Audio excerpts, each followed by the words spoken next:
You know that feeling, right? Maybe your ankles get a little puffy after a long flight, or your rings suddenly feel super tight at the end of the day. That's swelling. It's something most of us have felt, but what is our body actually trying to tell us? Well, today we're going to dive deep into the science behind that swollen feeling and figure out what those signals really mean. Let's just kick things off with a number that might blow your mind a little bit. 2.5 to 3 liters. That's a lot of liquid, right?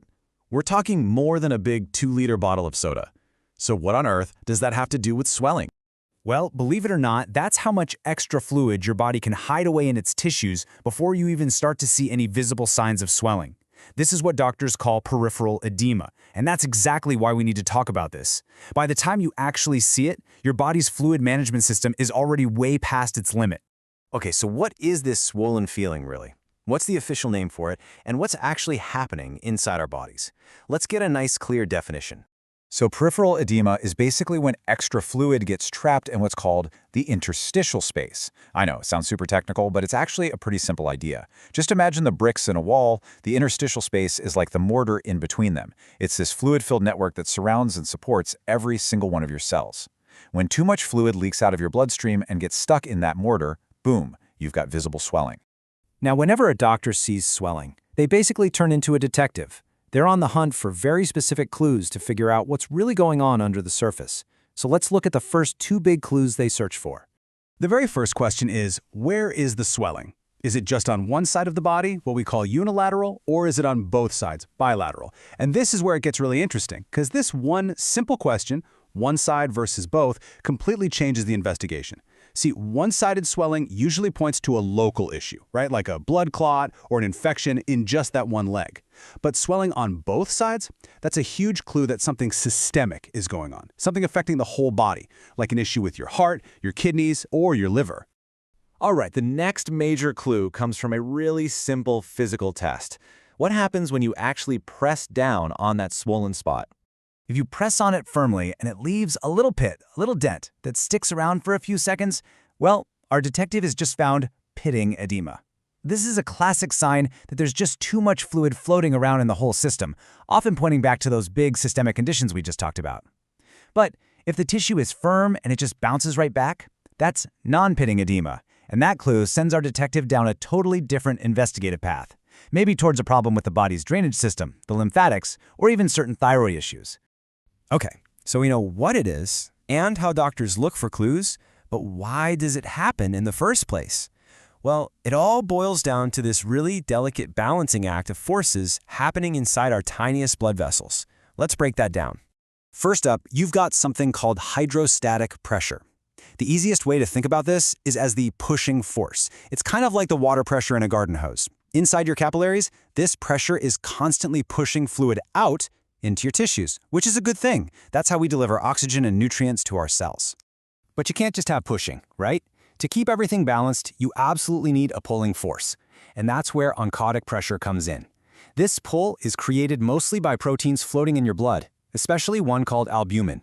They act like little sponges, drawing all that fluid and waste back into the capillaries. And this chart really lays it all out for us. Swelling is, at its core, just an imbalance. When everything's working right, the push and the pull are in perfect harmony. But if that pushing force gets way too high, say if heart failure is causing a pressure backup, fluid gets shoved out. On the flip side, if that pulling force gets too low, maybe because liver disease means you don't have enough of those protein sponges, the fluid doesn't get pulled back in. Either way, you get this same result. Extra fluid gets trapped in your tissues and you get swelling.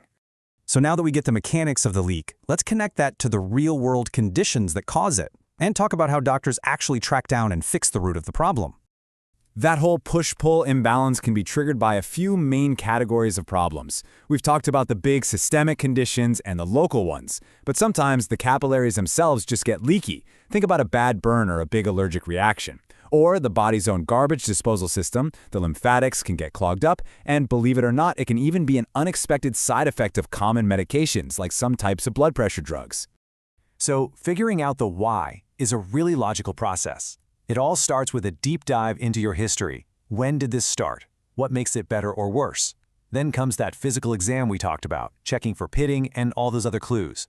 And based on what they find, a doctor will order really specific tests. maybe blood work to check your organs, or an ultrasound to look for clots, to truly nail down the culprit.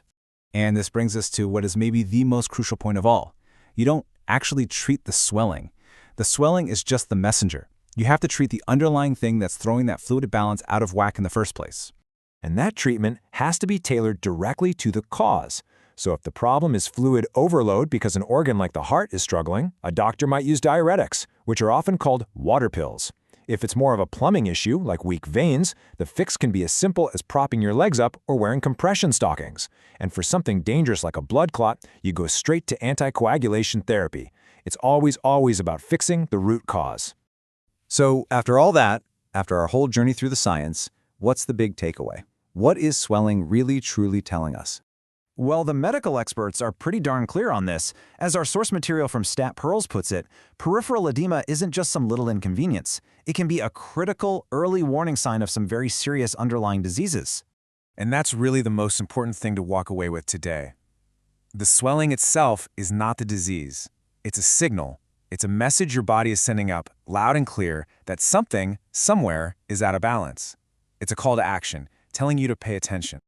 So the next time you notice a little bit of unexplained puffiness, it's worth taking a second to ask yourself, hey, is my body trying to send me a signal here? Because listening to those signals is really the first, most important step in understanding our own health and taking care of ourselves.